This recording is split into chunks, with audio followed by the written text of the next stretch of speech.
आप सभी का मेरे YouTube चैनल पूजा से स्टोरी कॉर्नर में स्वागत है। पिछले एपिसोड में आपने देखा कि रुद्र हॉस्पिटल से सगाई का बहाना बनाकर डिस्चार्ज ले लेता है। राघव के बारे में रुद्र अपने बॉडीगार्ड के सामने नीचा भी दिखाता है और राघव तो बार में ही शराब पीकर पड़ा हुआ होता है। रुद्र उसे बहुत बार कॉल करता है पर वह रुद्र के कॉल का जवाब नहीं देता है। रजनी रुद्र की बाहों में आने की कोशिश करती है। तुरंत रुद्र उसे उठाकर अपनी कार में ले जाता है। कहानी में आगे बढ़ने से पहले एक जरूरी सूचना, अगर आपको मेरी नॉवल अच्छी लग रही हो, पसंद आ रही हो, अगर आप पहली बार मेरी वीडियो पर आए हैं तो मेरे इस चैनल पूजा से स्टोरी कॉर्नर को जरूर सब्सक्राइब करें, मुझे सपोर्ट करें, लाइक कमेंट शेयर भी करें। इससे मुझे मोटिवेशन मिलती है और भी कहानी और नॉवेल्स लिखने के लिए। अगर आज ये नॉवेल आप देख रहे हो तो आपको हो सकता है समझ ना आए। नॉवेल को अच्छी तरह से समझने के लिए, इस नॉवेल को अच्छी तरह से जानने के लिए आपको मेरे इस नॉवेल्स के पिछले सभी पार्ट को जरूर देखने की आवश्यकता है ताकि नॉवेल्स अच्छी तरह समझ सके। सो बढ़ते हैं बिना देरी किए अपनी नॉवेल्स होए नाई फर्स्ट मीट। तो नॉवेल्स में आगे सुनते हैं। कार घर के लिए रवाना हो जाती है और वहीं पहुंचती है जहां रुद्र का एक्सीडेंट हुआ था। उसे याद आता है कि उसकी कार का दूसरी कार के साथ एक्सीडेंट हुआ था। शायद वह कार लड़की चला रही होती है। इतना सोचते ही रुद्र को चक्कर आ जाता है और वह बेहोश हो जाता है। रजनी का नाटक धरा का धरा रह जाता है। वह आंखें खोलती है कि रुद्र बोल क्यों नहीं रहा है। उसने अपनी आंखें बहुत हल्की सी खोली और देखा कि रुद्र का फेस लटका हुआ है और कोई हरकत नहीं कर रहा है। वह रुद्र को उठाने की कोशिश करती है पर शेखर बोलता है, जो उस समय रुद्र की कार चला रहा होता है, क्योंकि वह पहले भी रुद्र का कार चलाता था। जिस दिन रुद्र का एक्सीडेंट हुआ उस दिन शेखर भी राघव के साथ ऑफिस में था और रुद्र खुद अकेले ही अपनी कार लेकर घर के लिए चला गया होता है, जहां पर वह अहाना की कार से अपनी कार का एक्सीडेंट कर देता है। उधर अहाना और बच्चे माखन लाल मिलकर बिला की तालाब से सारी कमल के फूल को तोड़ते हैं, क्योंकि उनको रुद्र के यहाँ सगाई के डेकोरेशन करने के लिए कमल के फूलों की बुकिंग दी गई है, इसलिए सभी फूल तोड़ रहे होते हैं। बच्चे तालाब से बाहर ही होते हैं। अहाना और माखन लाल तालाब में ही पानी में जाकर कमल के फूल तोड़ रहे होते हैं। बच्चे बार बार बिला के गेट की ओर राघव के आने का इंतजार कर रहे होते हैं। आद्या आरव से बोलती है, भाई पापा अब हमारे पास नहीं आएंगे क्या? माखनलाल और अहाना दोनों कमल के फूल तालाब में तोड़ते हुए व्यस्त होते हैं। आरव सिर नीचे झुका लेता है और बोलता है, पापा पहली बार हमारे पास रुके थे, वह हमारे पास नहीं रहते हैं। नानू पापा को पसंद नहीं करते हैं। नानू ने ही पापा को कहा होगा जाने के लिए, इसलिए पापा चले गए। आद्या बोलती है, नानू ने पापा को जाने के लिए बोला पर उस समय तो नानू वहाँ पर तो नहीं थे। आरव बोलता है, हाँ नानू वहाँ पर नहीं थे, पर उन दोनों के बीच शाम को ही तो थोड़ी सी फाइट हुई थी जब हम लोग डिनर कर रहे थे। उस समय नानू बोल रहे थे कि पापा को यहाँ से चले जाने के लिए। मुझे लगता है पापा को बुरा लग गया होगा, इसलिए पापा हमको अकेला छोड़कर चले गए। आद्या बोलती है, तो भाई पापा अब नहीं आएंगे हमारे पास। थोड़ी देर चुप रहती है और फिर बोलती है, भाई हमें पापा को ढूंढने जाना चाहिए, पता नहीं पापा अभी कहाँ होंगे। अहाना और बच्चे अहाना माखनलाल तालाब में ही घुसे होते हैं। उधर आरव और आद्या प्लान बना रहे होते हैं कि राघव के पास कैसे जाए। माखनलाल और अहाना को बिल्कुल भी पता नहीं होता है कि बच्चे बाहर क्या बातचीत कर रहे हैं। अहाना राघव को लेकर चिंतित होती है। वह बच्चों पर जरा भी ध्यान नहीं देती है कि बच्चे क्या कर रहे हैं। उस समय माखनलाल फूल तोड़ने में व्यस्त होता है और मन ही मन खुश होता रहता है कि चलो अच्छा है कि राघव खुद ही चला गया, अब वह वापस नहीं आएगा। आएगा भी तो मैं देख लूंगा, पर मैं आहाना और राघव को अपने जीते जी कभी भी एक नहीं होने दूंगा। माखनलाल राघव के चले जाने की खुशी में मुस्कुरा रहे होते हैं। वह फिर से कमल के फूल तोड़ने लगते हैं।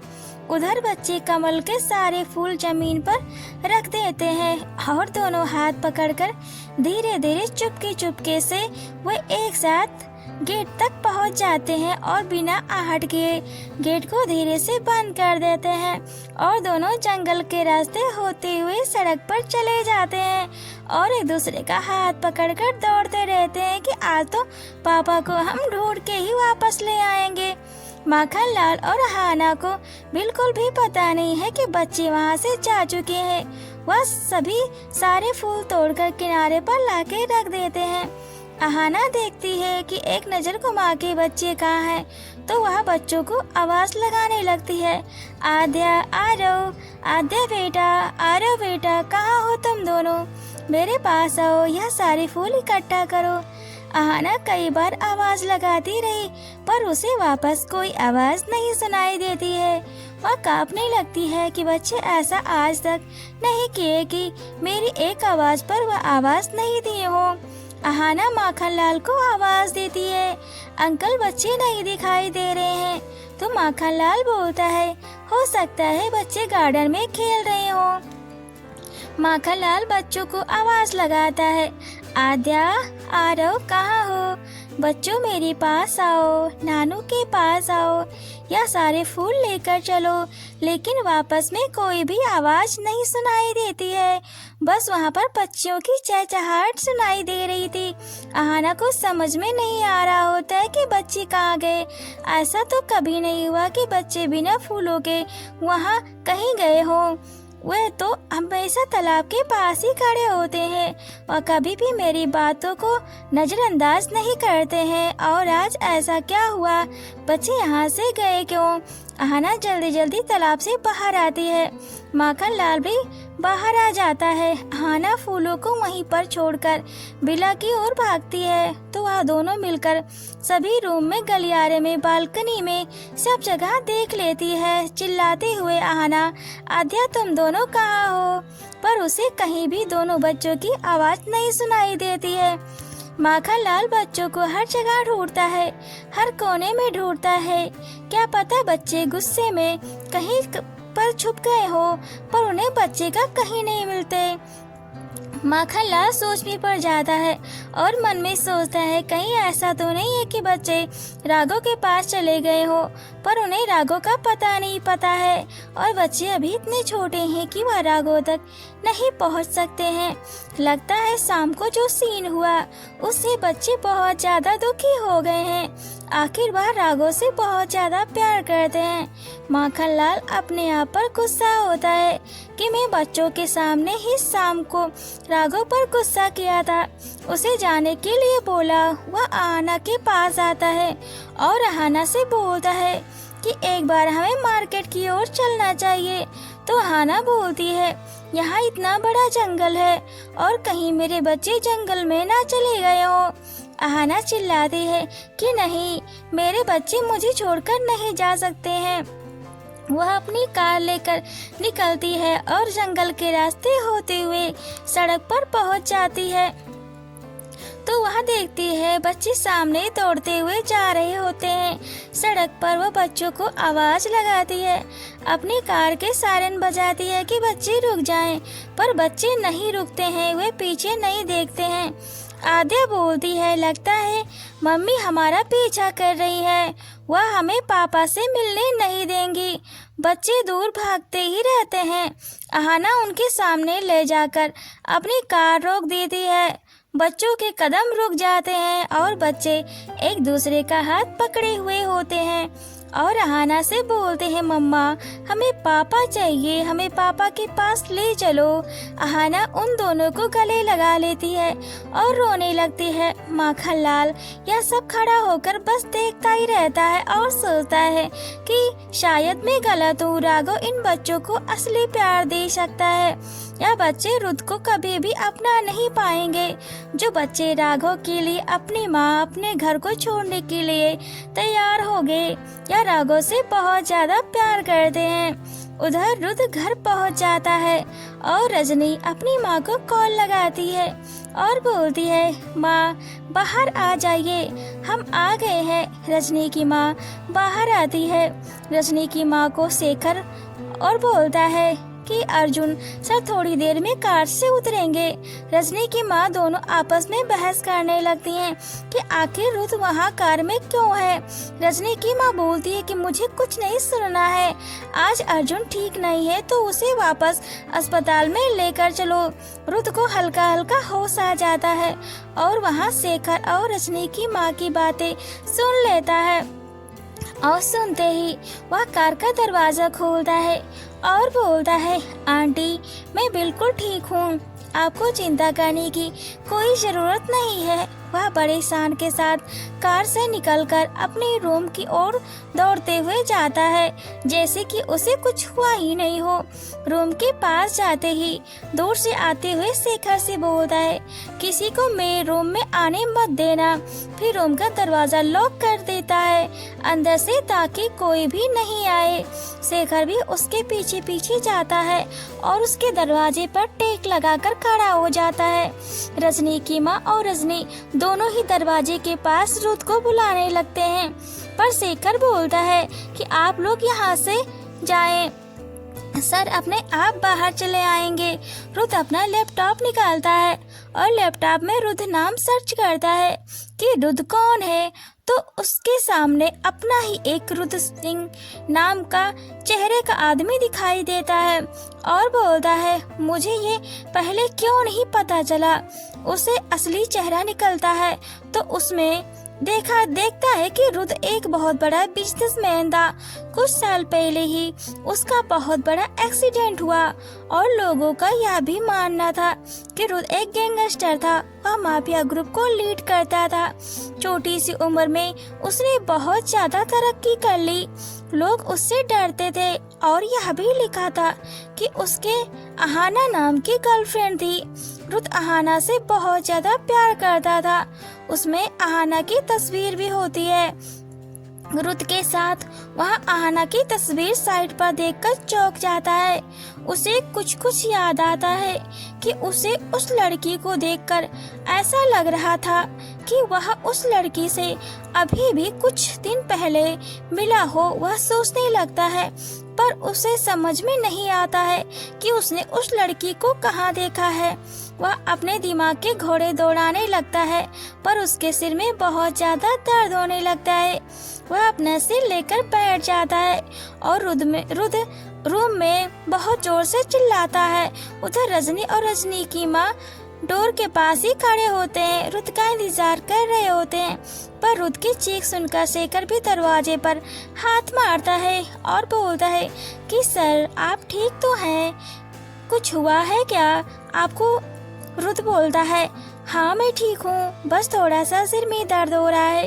इतना सुनकर शेखर फिर से दरवाजे के पास ही खड़ा हो जाता है। रुद्र अहाना की तस्वीर को डाउनलोड करता है और अपने मोबाइल में उस फोटो को सेंड करता है और किसी के पास कॉल लगाकर बोलता है कि आज मेरी सगाई है और अभी जो मैं तुम्हें एक लड़की की तस्वीर भेज रहा हूँ, उस लड़की को मेरे पास खड़ा करो, उस लड़की को ढूंढो, उस लड़की को मेरे पास लेकर आओ, जल्द से जल्द मुझे उससे मिलना है। आज मेरी सगाई है तो मुझे रजनी की माँ बाहर नहीं जाने देंगी, तो तुम्हें यह काम छिपकर करना होगा। उसके बाद वह उस आदमी को, जो कि रुद्र का एक खबरी होता है, जो उसके लिए खुफिया बिजनेस की जानकारी देता है, तो वह उसके पास भेज देता है अहाना की फोटो को। तो वह आदमी अहाना की फोटो को ले जाकर और भी सारे लोगों को सेंड कर देता है और अहाना को ढूंढने के लिए वह सभी लोग निकल जाते हैं। रुद अहाना की तस्वीर को देखता है और उसमें खो जाता है। उसकी बहुत सारी यादें ताजा होने लगती हैं कि हाना उसे तब मिली थी जब वह किसी कार में थी, जब उसे कुछ लोग किडनैप किए थे। तो वह उन किडनैपर से अहाना को बचाता है और अपनी कार में ले जाता है। अहाना नशे में होती है और वह मेरे सिर में जोर से टक्कर मारती है और हंसती है। रुद उस समय हंस देता है यह सोच के कि अहाना ने उस समय उसके सिर में टक्कर मारी थी। वह अहाना की स्माइल को याद करता है और अपने सिर पर हाथ फेरता है और अहाना की यादों में खोने लगता है। उसके साथ बिताए हुए हर पल को याद करने लगता है। उसके साथ जिंदगी बिताने का हर वह सपना, हर वह उम्मीद जो अहाना के साथ, जो अहाना को उसने दिया था, वह सब याद आने लगता है और सोचता है कि अब रजनी को मैं कैसे बताऊं कि मेरी भी अपनी एक जिंदगी है। मुझे अब यह जिंदगी नहीं चाहिए। सगाई होने से पहले मुझे अहाना मिल जाए तो मेरे लिए सौभाग्य की बात है। अगर अहाना नहीं मिली तो मेरा क्या होगा। मुझे अहाना किसी भी कीमत पर चाहिए। इतने में वह उसके मोबाइल पर राघव का कॉल आता है और वह जस्ट ही नींद से उठा होता है और बोलता है, सॉरी सर, मैं सो गया था। रुद बोलता है, कोई बात नहीं, मुझे तुमसे काम है, तुम जल्दी घर पहुँचो। तो राघव जल्दी से रुद के घर जाने के लिए उठता है और उसे बच्चों की बहुत ज्यादा याद आ रही होती है। तो वह अहाना के पास कॉल ही करने वाला होता है, पर वह कॉल नहीं कर पाता क्योंकि उसे लगता है कि अब मुझे अहाना और बच्चों से बहुत दूर रहना चाहिए। इतने में अहाना का कॉल आ जाता है। अहाना उस समय राघव को वीडियो कॉल करती है। बच्चे राघव को वीडियो कॉल पर मिलते हैं और बच्चे रो रहे होते हैं। हात्या बोलती है रोते हुए, पापा आप जल्दी हमारे पास आ जाओ। आरव भी बोलता है, पापा जल्दी से आओ। आना बोलती है, बच्चे तुम्हें ढूंढने के लिए पहली बार अकेले ही बिला से बाहर आ गए। और यह देखो कितना सुनसान एरिया है, यह ऊपर से जंगल का एरिया है। इन दोनों ने आज तो हद ही पार कर दी। प्लीज तुम जल्दी से आओ, बच्चे तुम्हारे बिना नहीं रह पा रहे हैं। माखनलाल राघव के सामने हाथ जोड़ने लगता है और बोलता है, बेटा अगर मुझसे कोई गलती हुई हो तो प्लीज माफ कर दो और जल्दी आ जाओ, बच्चे तुम्हारे बिना नहीं रह पा रहे हैं। बच्चों का ऐसा रोना राघव को और भी ज्यादा रुला देता है और राघव बच्चों का ऐसा प्यार देखकर बोलता है, ठीक है मैं आ रहा हूँ।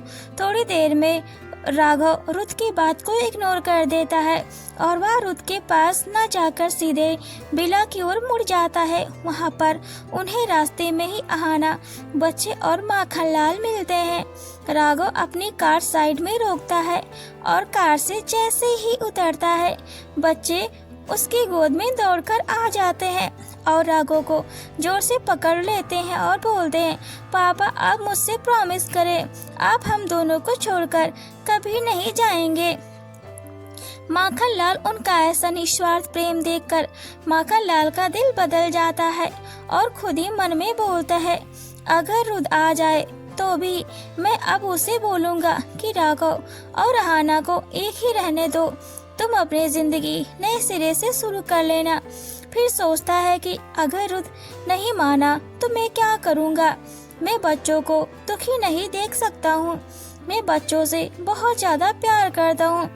आधे घंटे में जब बच्चे नहीं मिले तो मेरा ऐसा हाल था, और जब बच्चे दिन रात रोएंगे अपने राघव पापा के लिए तो मैं क्या जवाब दूंगा, मैं कैसे रह पाऊंगा। वो सब देखकर, यह सब सोच के माखनलाल राघव को अहाना के पास ही रहने के लिए बोलता है और बोलता है कि 1 हफ्ते में तुम दोनों की सगाई कर दूंगा, फिर उसके बाद तुम दोनों की शादी करा दूंगा।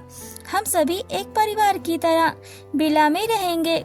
इतना सुनकर अहाना फूली नहीं समाती है और शर्माती हुई खड़ी होती है। राघव बच्चों को पकड़े हुए होते हैं। राघव अहाना को प्यार से देखे जा रहा होता है। उसकी आंखों में खुशी के आंसू आ जाते हैं, पर उन्हें क्या पता कि रुद्र को उनके बारे में बस थोड़ा सा ही पता चला है। अगर उसको पता चला कि अहाना की राघव के साथ सगाई करने जा रही है कुछ ही दिनों में, तो क्या होगा? रुद्र अहाना और बच्चों को नहीं छोड़ेगा राघव के लिए। वह अहाना से अभी भी प्यार करता है। आपको मेरी नॉवेल कैसी लगी मुझे कमेंट में बताएं। आगे नॉवेल में हम देखेंगे कि अहाना राघव की सगाई रुद्र से होने देगा या नहीं। क्या रुद्र की सगाई होने से पहले रुद्र को अहाना का पता चल जाएगा या नहीं? माखनलाल फूलों को रुद्र के घर पहुंचा पाएगा या नहीं? तो बने रहे, तो देखते हैं नेक्स्ट एपिसोड में। तो बने रहे पूजा स्टोरी कॉर्नर में। Thanks for watching and keep supporting.